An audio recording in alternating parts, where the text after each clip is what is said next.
एक घटना है। कोरिया में एक भिक्षुणी स्त्री, एक सन्यासिन, एक रात एक गांव में भटकती हुई पहुंची। रास्ता भटक गई थी और जिस गांव में पहुंचना चाहती थी वहां न पहुंचकर दूसरे गांव पहुंच गई।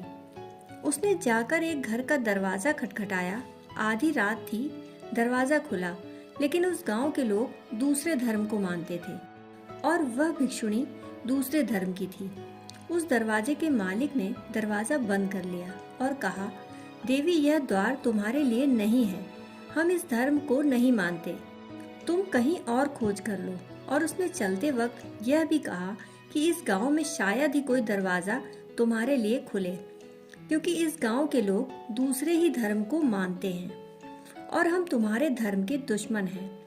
आप तो जानते ही हैं कि धर्म आपस में बड़े शत्रु हैं। एक गांव का अलग धर्म है, दूसरे गांव का अलग धर्म है। एक धर्म वाले को दूसरे धर्म वाले के यहाँ कोई जगह नहीं, कोई आशा नहीं, कोई प्रेम नहीं। द्वार बंद हो जाते हैं। उस गांव में भी द्वार बंद हो गए। उसने 2-4 दरवाजे खटखटाए, लेकिन दरवाजे बंद हो गए। सर्दी की रात है, अंधेरी रात है, वह अकेली स्त्री है, वह कहाँ जाएगी? लेकिन धार्मिक लोग इस तरह की बातें कभी नहीं सोचते। धार्मिक लोगों ने मनुष्यता जैसी कोई बात कभी सोची ही नहीं। वे हमेशा सोचते हैं हिंदू है या मुसलमान, बौद्ध है या जैन। मनुष्य का सीधा मूल्य उनकी नजर में कभी नहीं रहा। उस स्त्री को वह गांव छोड़ देना पड़ा। आधी रात वह जाकर गांव के बाहर एक पेड़ के नीचे सो गई। कोई 2 घंटे बाद ठंड के कारण उसकी नींद खुली। उसने आंख खोली, ऊपर आसमान तारों से भरा है। उस पेड़ पर फूल खिल गए हैं। रात के खिलने वाले फूल, उनकी सुगंध चारों तरफ फैल रही है। पेड़ के फूल चटक रहे हैं, आवाज आ रही है और फूल खिलते चले जा रहे हैं। वह आधी घड़ी मौन उस पेड़ के फूलों को खिलते देखती रही, आकाश के तारों को देखती रही। फिर दौड़ी गांव की तरफ। फिर जाकर उसने उन दरवाजों को खटखटाया जिन दरवाजों को उनके मालिकों ने बंद कर लिया था। आधी रात फिर कौन आ गया? उन्होंने दरवाजे खोले। वह भिक्षुणी खड़ी है। उन्होंने कहा, हमने मना कर दिया, यह द्वार तुम्हारे लिए नहीं है, फिर दोबारा क्यों आ गई हो? लेकिन उस स्त्री के आंखों से कृतज्ञता के आंसू बह जाते हैं।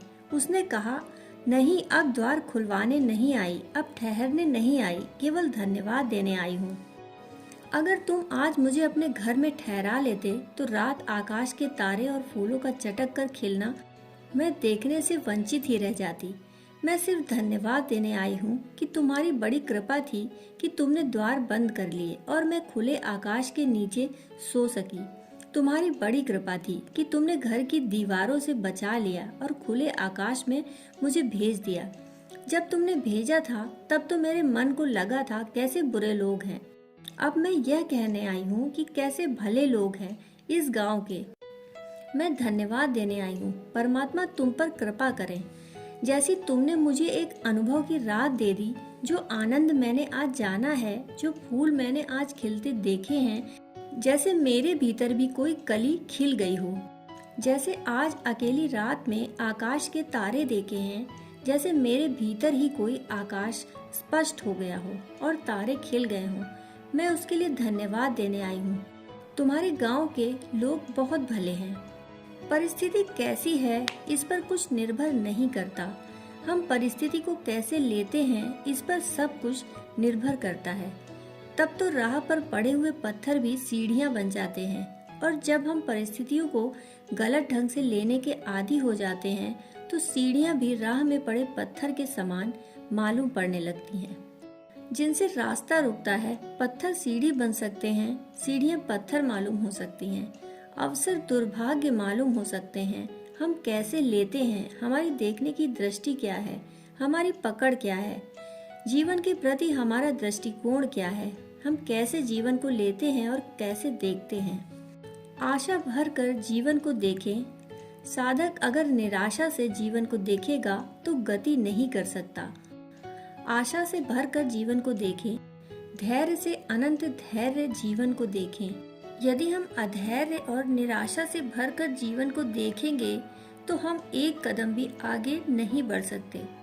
अपना दृष्टिकोण बदलें, आशा से भरकर जीवन को देखें। दोस्तों, कहानी सुनने के लिए आपका बहुत बहुत आभार।